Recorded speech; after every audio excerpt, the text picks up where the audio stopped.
Bonjour à tous, et c'est donc un 38e épisode de Legality Times que nous allons animer aujourd'hui.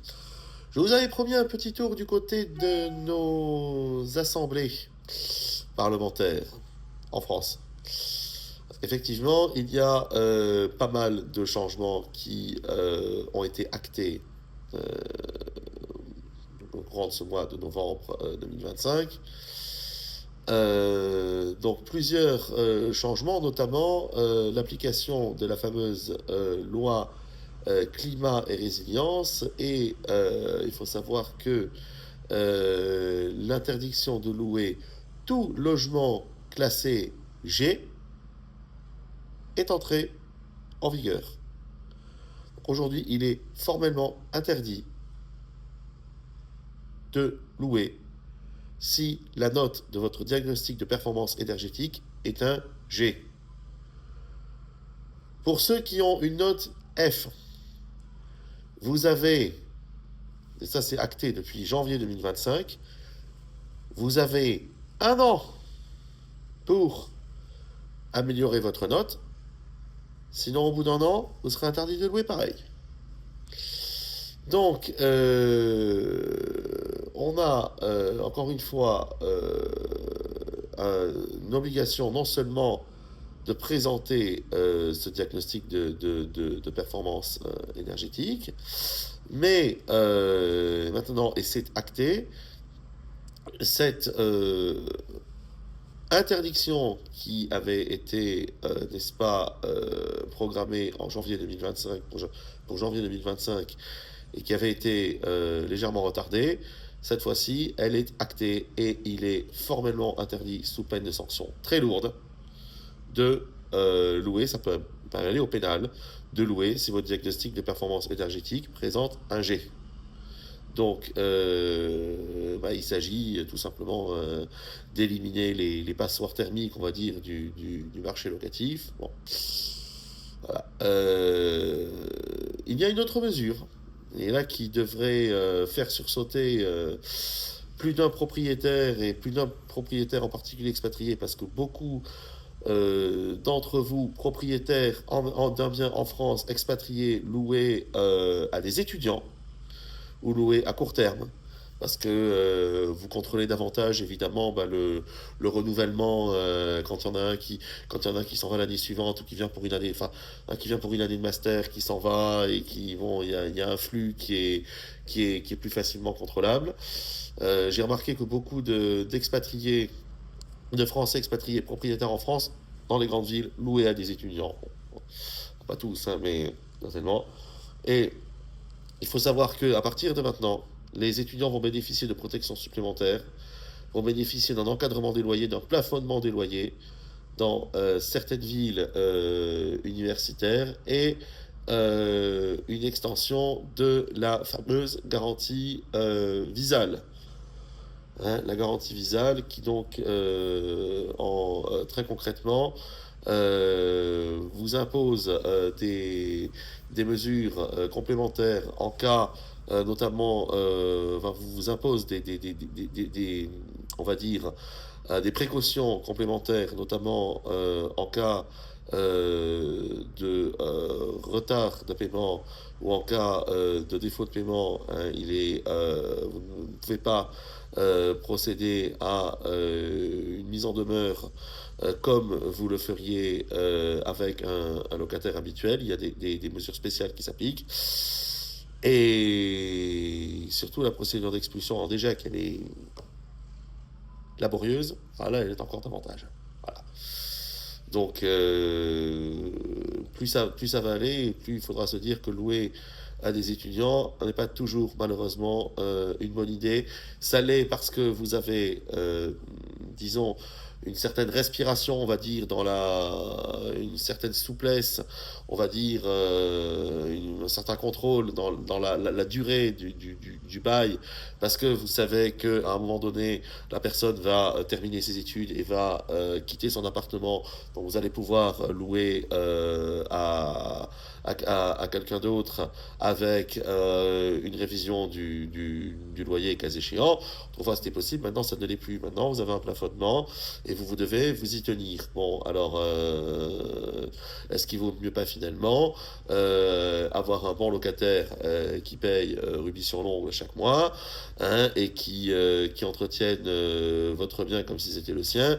Je sais que c'est la perle rare, c'est peut-être une plante tellement rare qu'on ne la récolte plus de nos jours, mais j'en viens à titre personnel à me le demander.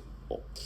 Les procédures d'expulsion, on en parlait, elles vont être passablement simplifiées. Alors, depuis juillet 2025, une saisie sur salaire va être possible jusqu'à 5 000 euros sans passer par un juge. Ça veut dire que vous instruez, ça veut dire que vous allez vous instruisez directement un huissier, maintenant qu'on appelle commissaire de justice, vous lui, vous lui demandez de délivrer sommation de payer, la sommation de payer valant titre exécutoire avec le bail, sommation de payer plus bail égale titre exécutoire. Si votre locataire ne paie pas, vous pouvez directement effectuer une saisie sur salaire. Attention, on l'a vu, ça ne s'applique pas aux étudiants. Bon, alors il faut y penser. Donc, sachant que encore une fois, les expulsions sont extrêmement, les procédures d'expulsion restent extrêmement lourdes.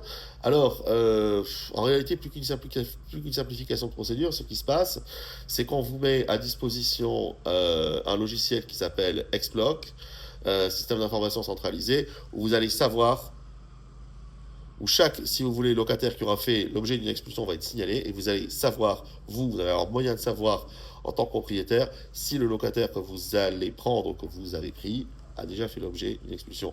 Encore une fois, tout est dans la prévention et tout est dans la due diligence. Bon. Autre changement, la trêve hivernale, qui protège contre les expulsions, protège les locataires contre les expulsions en hiver. Donc est entrée en vigueur, ça y est, au 1er novembre, pardon. Elle va rester en vigueur jusqu'au 31 mars.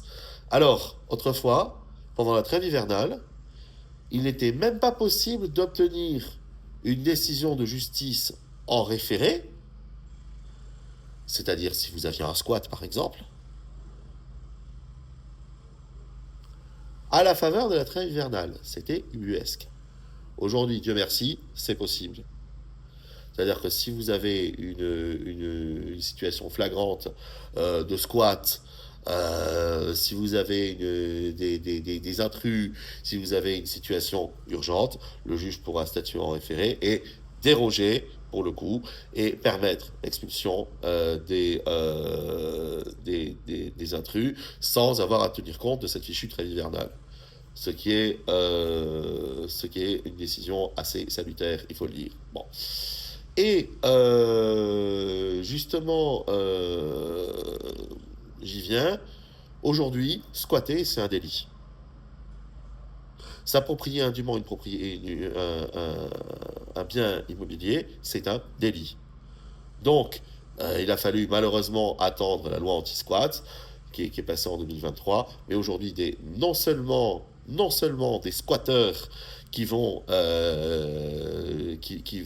faire intrusion dans un bien, mais également des locataires qui refuseront de quitter le logement après la fin du bail, pourront non seulement faire l'objet d'une procédure d'expulsion express, c'est-à-dire sans droit ni titre, au motif que ces gens-là sont sans droit ni titre, parce que quand votre contrat se termine, vous n'avez plus de droit ni de titre, mais également, ils pourront être poursuivis au pénal. Et ça, c'est important de le signaler, et c'était un point que l'on attendait depuis un petit moment. Alors, les points à anticiper, bon, il sera important, encore une fois, de connaître la réglementation en matière d'encadrement des loyers. Elle change, hein, selon le tissu local, elle change de ville en ville, de département en département, elle change. Donc, il faut, encore une fois, bien s'informer avant d'anticiper, en tant que propriétaire, je vous dis, toute demande de hausse, c'est-à-dire avant de dire, bon, le locataire, on va réviser, renseignez-vous sur ce que vous avez le droit de faire ou pas. Encore une fois, pour les logements classés G, les propriétaires n'ont pas d'autre choix que de faire des travaux. Donc, combien de fois J'ai conseillé à des propriétaires qui achetaient G, que ce soit en France ou en Espagne, de faire très attention en disant ça va être un gouffre à pognon. On y est. On était déjà, là on y est complètement. Et alors attendez que la directive communautaire qui a donné lieu à la loi climat et résilience, parce qu'en réalité là, cette loi est une transposition de directive, attendez que la même chose arrive en Espagne. Là c'est le tiers du parc immobilier qui en croit. Pas comment on va faire. Mais bon. Donc il n'y a pas le choix.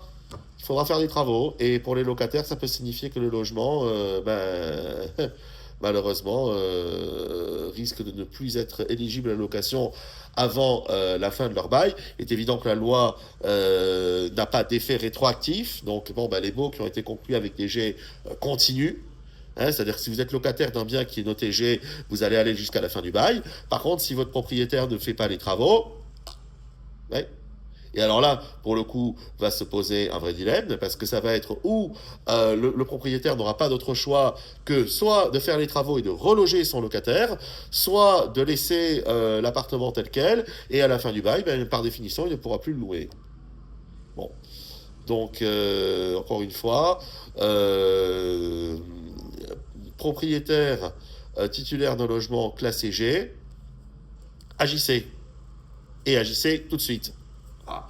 Si vous avez déjà des locataires à l'intérieur, organisez-vous. Je sais, c'est pénible, mais organisez-vous avant qu'il ne soit trop tard.